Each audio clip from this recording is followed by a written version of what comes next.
Ya ampun, duit tinggal segini. Mana cukup sampai akhir bulan. Gak usah panik gitu. Tenang aja.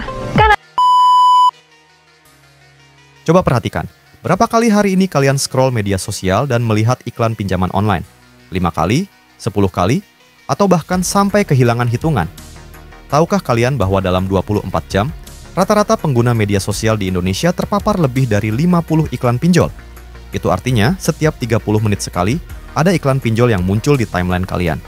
Bayangkan, dari bangun tidur sampai tidur lagi, mata kalian terus-menerus disuguhi tawaran cair dalam 5 menit, tanpa ribet, bunga rendah, dan berbagai iming-iming lainnya. Hah? Tinggi amat? Itu bunga atau harapan orang tua? Nyari bunga rendah, susahnya kayak nyari jodoh. Sini, gue cemplangin sama isi cash. Emang rendah? Bunganya mulai dari 0,0. Seolah-olah pinjol adalah solusi untuk semua masalah hidup. Tapi, pernahkah kalian bertanya, kenapa sih iklan pinjol begitu masif? Kenapa mereka seperti tahu persis kapan kalian butuh uang? Kenapa algoritmanya begitu pintar sampai muncul di saat yang tepat? Fenomena ini bukan kebetulan, teman-teman. Ada sistem besar yang bekerja di baliknya. Ada algoritma yang dipelajari, ada strategi bisnis yang dirancang matang, dan ada celah regulasi yang dimanfaatkan. Di balik setiap iklan pinjol yang muncul di feed kalian, ada perhitungan matematis yang kompleks. Ada analisis data tentang perilaku kalian, kondisi ekonomi kalian, bahkan prediksi tentang kemungkinan kalian butuh uang. Hari ini, kita akan membedah tuntas kenapa iklan pinjol begitu masif di media sosial. Kita akan bicara fakta, data, dan berbagai perspektif tanpa memihak. Karena untuk memahami fenomena ini, kita perlu melihat dari berbagai sudut pandang. Siap untuk menguak rahasia di balik layar iklan pinjol yang membanjiri timeline kita? Mari kita mulai perjalanan ini dan temukan jawabannya bersama-sama.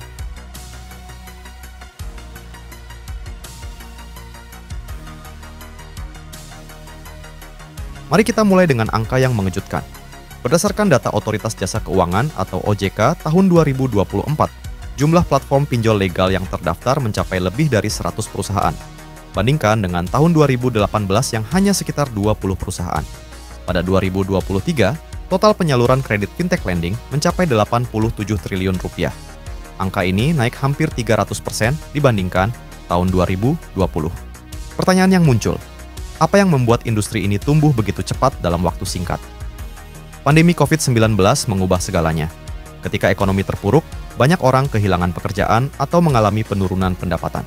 Di saat yang sama, kebutuhan mendesak tetap ada. Biaya rumah sakit, kebutuhan sehari-hari, atau modal usaha kecil.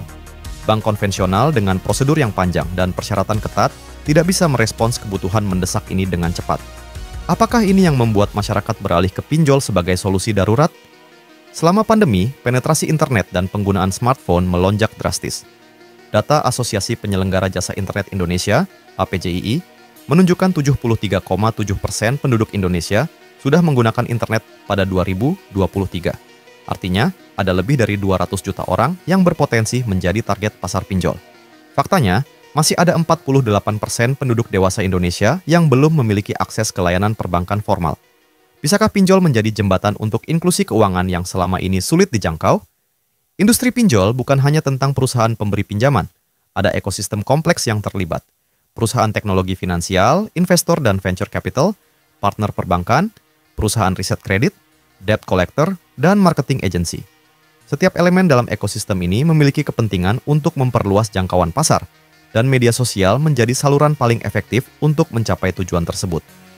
Bagaimana semua pemain ini berkolaborasi untuk menciptakan strategi marketing yang begitu masif.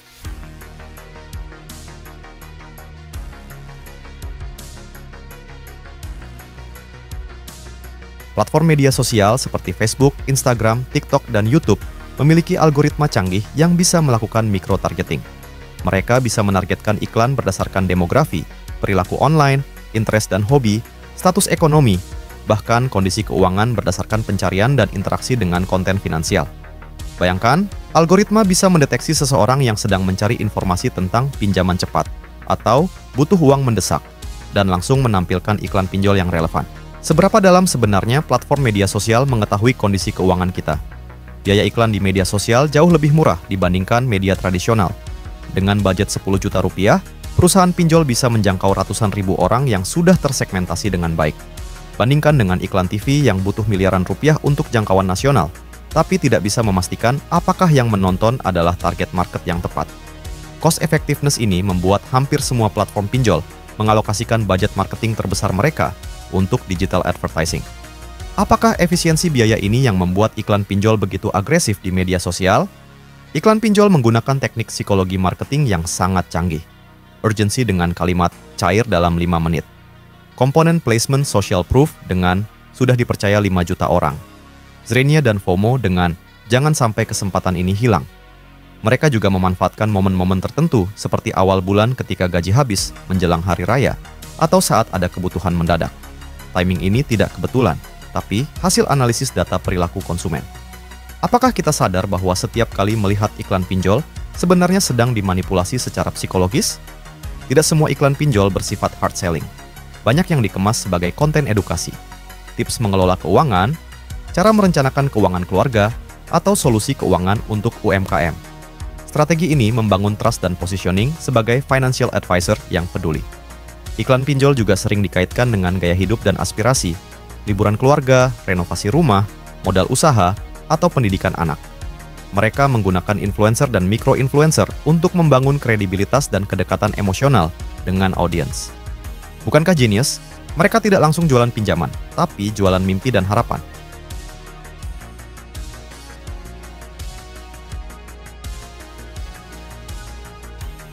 Pinjol telah memberikan dampak positif yang tidak bisa diabaikan. Mereka memberikan akses keuangan kepada jutaan orang yang sebelumnya tidak terlayani sistem perbankan konvensional. Data OJK menunjukkan bahwa 60% pengguna pinjol adalah first-time borrower, orang yang belum pernah mengakses kredit formal sebelumnya.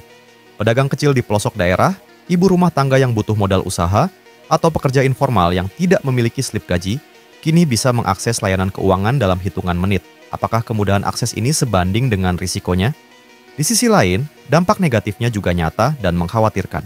Kemudahan akses pinjol bisa menjadi bumerang ketika bertemu dengan literasi finansial yang rendah.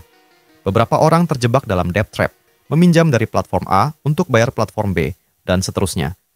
Survei OJK 2023 menunjukkan bahwa 15% pengguna pinjol memiliki lebih dari 3 pinjaman aktif secara bersamaan.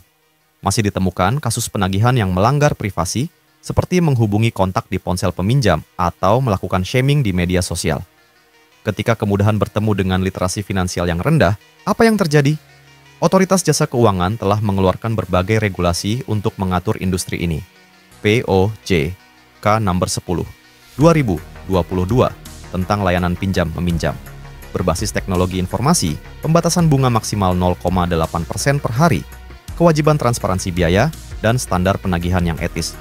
OJK juga bekerja sama dengan platform media sosial untuk memblokir iklan pinjol ilegal dan meluncurkan program Yuk Pahami Pinjol untuk meningkatkan literasi finansial masyarakat. Upaya edukasi ini penting mengingat masih banyak masyarakat yang tidak memahami fully tentang bunga, denda, atau konsekuensi kredit macet. Apakah regulasi dan edukasi yang ada sudah cukup untuk melindungi konsumen? Namun, tantangan regulasi masih sangat besar. Regulasi seringkali tertinggal dari perkembangan teknologi. Ketika regulasi untuk model bisnis A selesai dibuat, sudah muncul model bisnis B yang belum tercover. Enforcement juga kompleks untuk mengawasi ratusan platform dengan jutaan transaksi per hari. Ada juga cross-border challenge di mana beberapa platform pinjol beroperasi dari luar negeri, namun menargetkan pasar Indonesia, menciptakan tantangan jurisdiksi dalam penegakan hukum. Belum lagi platform pinjol ilegal yang terus bermunculan dengan berbagai modus baru. Bisakah regulasi mengejar kecepatan inovasi teknologi dan kreativitas pelaku usaha? Fenomena masifnya iklan pinjol di media sosial adalah hasil dari konvergensi berbagai faktor. Pertumbuhan industri yang eksplosif, kemajuan teknologi digital marketing, kebutuhan masyarakat yang belum terpenuhi sektor perbankan tradisional, dan masih berkembangnya framework regulasi. Ini bukan sekadar tentang iklan yang mengganggu di timeline kita, tapi cerminan dari transformasi besar-besaran sistem keuangan Indonesia dengan segala peluang dan tantangannya. Yang pasti, fenomena ini akan terus berkembang. Pertanyaannya bukan apakah iklan pinjol akan berkurang atau tidak, tapi bagaimana semua stakeholder, pemerintah, industri, platform media sosial, dan masyarakat bisa berkolaborasi untuk menciptakan ekosistem yang sehat. Ekosistem di mana inovasi finansial bisa berkembang, inklusi keuangan bisa tercapai, namun konsumen tetap terlindungi, dan praktik bisnis yang etis menjadi standar. Dibutuhkan keseimbangan antara memberikan akses keuangan bagi yang membutuhkan dengan perlindungan konsumen yang memadai. Literasi finansial juga menjadi kunci. Masyarakat perlu memahami produk finansial yang mereka gunakan, termasuk konsekuensi dan risikonya. Nah, sekarang giliran kalian bersuara. Apa pendapat kalian tentang fenomena iklan pinjol yang masif ini? Apakah kalian pernah menggunakan layanan pinjol? Bagaimana pengalaman kalian? Atau mungkin kalian punya perspektif lain yang belum kita bahas di video ini? Tulis di kolom komentar. Mari kita diskusi secara terbuka dan konstruktif. Karena dengan berbagai perspektif, kita bisa memahami fenomena ini dengan lebih komprehensif. Jangan lupa like video ini jika bermanfaat, subscribe untuk konten edukasi lainnya, dan share ke teman-teman yang mungkin juga penasaran dengan topik ini. Sampai jumpa di video selanjutnya.